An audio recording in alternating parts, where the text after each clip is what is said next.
Oke. Assalamualaikum warahmatullahi wabarakatuh. Yang terhormat Bapak Agung Riyadi Eskom Mkom, selaku dosen program studi pemrograman lanjut Sistem Informasi Universitas Cyber Asia. Pada kesempatan kali ini, saya akan mempresentasikan hasil proyek pemrograman C# kami yang berjudul eGovTech Helper. Ini adalah sebuah aplikasi berbasis konsol yang dirancang untuk mensimulasikan perhitungan pajak secara sederhana dan interaktif. Aplikasi ini dikembangkan oleh kami yang beranggotakan Abdurrahman Fajri, Prima Kurnia, Rifan Mapulsikau, Sang Idealis Desa Tirani, dan Trisha Aurel Karisa. Next. Pada slide ini saya menjelaskan latar belakang dibuatnya aplikasi eGovTech Helper ini. Permasalahan utama yang diangkat adalah kompleksitas sistem pajak di Indonesia. Banyak masyarakat masih bingung dengan tarif progresif, perbedaan kategori pajak seperti karyawan dan UMKM, serta cara menghitungnya dengan benar. Selain itu, perkembangan digitalisasi pemerintahan mendorong pemanfaatan teknologi untuk meningkatkan efisiensi dan transparansi pelayanan publik. Karena itu, solusi yang kami tawarkan adalah simulasi perhitungan pajak berbasis konsol yang sederhana.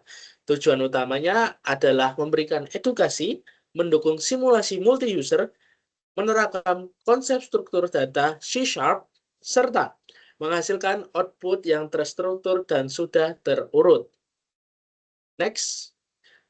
Nah, slide ini saya menjelaskan siapa saja yang dapat menggunakan aplikasi ini. Yang pertama, kategori karyawan yang menghitung PPh pasal 21 tahunan dengan mempertimbangkan PTKP dan tarif progresif pasal 17. Yang kedua, freelance yang memiliki dua opsi, PPh 23 sebesar 2% yang dipotong pemberi kerja atau skema UMKM final 0,5% yang dibayar sendiri.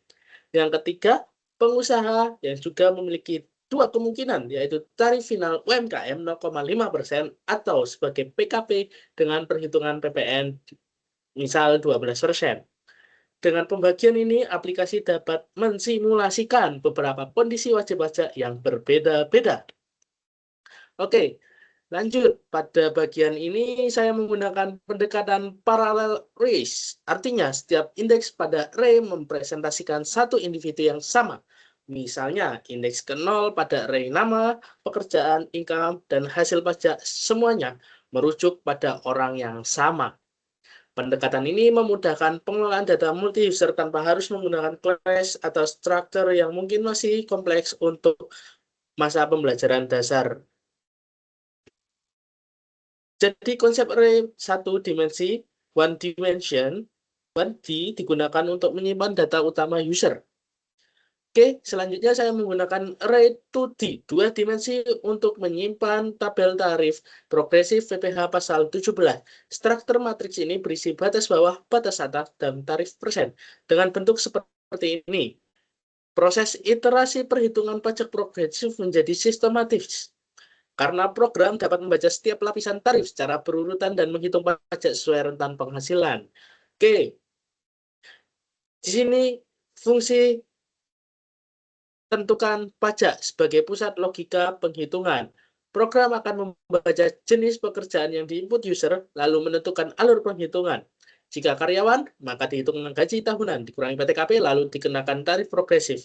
Jika freelance, user ditanya apakah menggunakan PPh 23 atau UMKM final. Jika pengusaha user memilih antara skema UMKM atau PTKP dengan skema UMKM atau PTKP dengan PPN 12%, misal. Jadi di sini terapkan struktur percabulan seperti if dan else if untuk mengerahkan logika pemrograman. Setelah semua data dihitung, program mengurutkan data berdasarkan income dari tertinggi ke terendah menggunakan bubble sort. Karena menggunakan parallel arrays, maka ketika satu data ditukar, array lain juga harus ikut ditukar agar data tetap sinkron. Misalnya, jika income ditukar, maka nama pekerjaan dan hasil pajaknya juga harus ikut berpindah pada indeks yang sama. Hal ini penting untuk menjaga konsistensi antar data array. Oke, program ini dibagi menjadi beberapa prosedur dan fungsi agar lebih terstruktur. Input data, bertugas menangani input dan validasi. Tentukan pajak, berisi core logic penghitungan dan mengembalikan hasil dalam bentuk string. Sorting disk, bertugas mengurutkan data berdasarkan income. Tampilkan data, mencetak hasil akhir ke konsol. Pembagian ini membuat program lebih rapi, mudah dipahami, dan mudah dikembangkan. Slide ini menunjukkan contoh output di konsol. Oke. Data ditampilkan dalam bentuk tabel yang berisi nomor, nama pekerjaan, income bulanan, dan hasil pajak. Di bawahnya juga ditampilkan tabel tarif progresif dan disimpan dalam array 2D, 2 dimensi.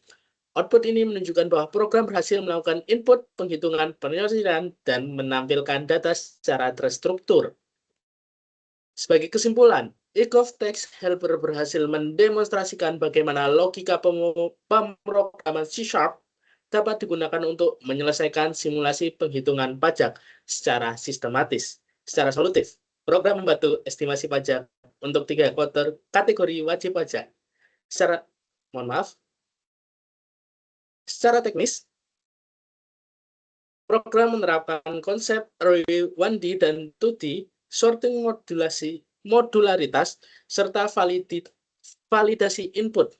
Dan dari sisi pengembangan, program ini memiliki potensi yang sangat tinggi untuk dikembangkan menjadi aplikasi berbasis GUI, GUI, atau mobile di masa depan. Amin, insya Allah. Baik, terima kasih. Wassalamualaikum warahmatullahi wabarakatuh. Semoga presentasi kali ini akan membawa dampak yang sangat besar bagi pembelajaran sistem informasi masa depan. Sekian, wassalamualaikum warahmatullahi wabarakatuh.